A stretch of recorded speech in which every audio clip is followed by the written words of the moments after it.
இன்னைக்கு ஜூன் 21 2026 உலகம் எங்கிலும் ஃபாதர்ஸ் டேவா கொண்டாடிட்டு இருக்காங்க. முதல்ல ஃபாதர்ஸ் டே ஏன் கொண்டாடுறாங்க அப்படிங்கிறத பார்ப்போம். இயர்லி 1900ஸ்ல சோனாரா ஸ்மார்ட் டாட் அப்படிங்கிற ஒரு பொண்ணு தான் முதல்ல ஃபாதர்ஸ் டேவை கொண்டாடுறாங்க. இவங்க அப்பா ஒரு ராணுவ அதிகாரியா இருக்காங்க. இவங்க அம்மா அவங்க சின்ன வயசா இருக்கும் போதே இறந்து போறாங்க. அதுக்கப்புறம் 6 குழந்தைகளை அவங்க அப்பா தான் அம்மாவாகவும் சேர்த்து இருந்து பாதுகாத்து நல்ல விதமா வளர்க்குறாங்க. அன்னையர் தினத்தை கொண்டாடும் போது தன் வாழ்நாள் முழுக்க தனக்காக தேய்த்த தன் அப்பாவுக்காக ஒரு நாள் கொண்டாட வேணாமா அப்படிங்கிற அவங்களோட கேள்விதான் இன்னைக்கு நம்ம ஃபாதர்ஸ் டே கொண்டாடிட்டு இருக்கோம். இது ஒரு கொண்டாட்டமா மட்டும் இல்லாம வாழ்க்கையில நமக்கு எல்லாமா இருக்கிற அப்பாவுக்கு ஒரு நன்றியோட இருக்கணும் இனி வரும் காலங்கள்ல அப்படின்னு நமக்கு ஒரு நினைவுபடுத்துற நாளாகவும் இது அமையுது.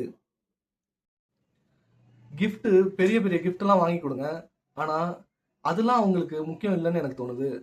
நம்ம ஒரு அர்ஜென்ட்டா பிஸியா இருக்கிற ஒரு நாட்கள்ல ஜஸ்ட் ஒரு ஃபோன் பண்ணி பேசுறதுங்கிறது அவங்களுக்கு ஒரு பெரிய சந்தோஷத்தை கொடுக்குது. இது நான் நேர்ல பார்த்துருக்கேன். அதனால எந்த வேலையா இருந்தாலும் டெய்லி அவங்கள ஒரு பார்த்துக்கங்க, டெய்லி ஒரு கேர் எடுத்துக்கங்க.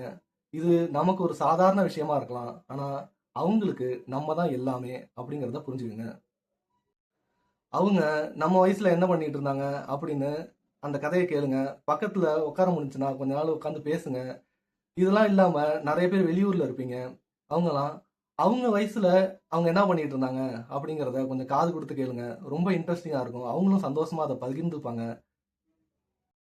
அப்பாவுக்கு தேங்க்ஸ் சொல்றதும், அப்பாவுக்கு கிஃப்ட் கொடுக்கறதும், ஹாப்பி ஃபாதர்ஸ் டே அப்படின்னு விஷ் பண்றதும் நிறைய பேருக்கு தயக்கமா இருக்கும். எனக்கு கூட தயக்கமா தான் இருக்கு. அதனால டைரக்டா அந்த மாதிரி எல்லாம் உங்களுக்கு பண்றதுக்கு தயக்கமா இருந்துச்சு அப்படின்னா நல்ல நல்ல விஷயங்களை அவங்க பக்கத்து இன்னைக்கு ஃபாதர்ஸ் டேனே சொல்லாம நிறைய நல்ல விஷயங்களை அவங்களுக்கு செஞ்சா அவங்களுக்கு ஒரு மனசு சந்தோஷமா இருக்கும்ல, அதெல்லாம் செய்யுங்க. பெரும்பாலான சமயங்கள்ல நம்ம அம்மா என்ன நினைக்கிறாங்கன்னு நமக்கு தெரியும். ஏன்னா ஏதாச்சும் ஒண்ணுன்னா அழுதுருவாங்க, இல்ல தே எக்ஸிபிட் தேர் எமோஷன்ஸ், எப்படியா இருந்தாலும் வெளில கொடுத்துருவாங்க. ஆனா நம்ம அப்பா எந்த எமோஷன்ஸையும் வெளில காட்ட மாட்டாங்க. ஒரு ஸ்ட்ராங்கான ஒரு மனுஷனா கடைசி வரையும் நமக்கு இருந்திருப்பாங்க. அதனால அவங்கள்ட்ட எப்படி நம்ம அணுகிறது அப்படின்னு நமக்கு ரொம்ப தயக்கமா இருக்கும். எல்லா தயக்கத்தையும் விட்டுட்டு சும்மா சாதாரணமா பக்கத்துல உட்காந்து பேசி பாருங்க. அவங்க நிறைய விஷயங்களை, அவங்க வாழ்க்கை அனுபவங்களை நமக்கு ஷேர் பண்ணுவாங்க. அது நமக்கு ரொம்ப உபயோகமா இருக்கும்.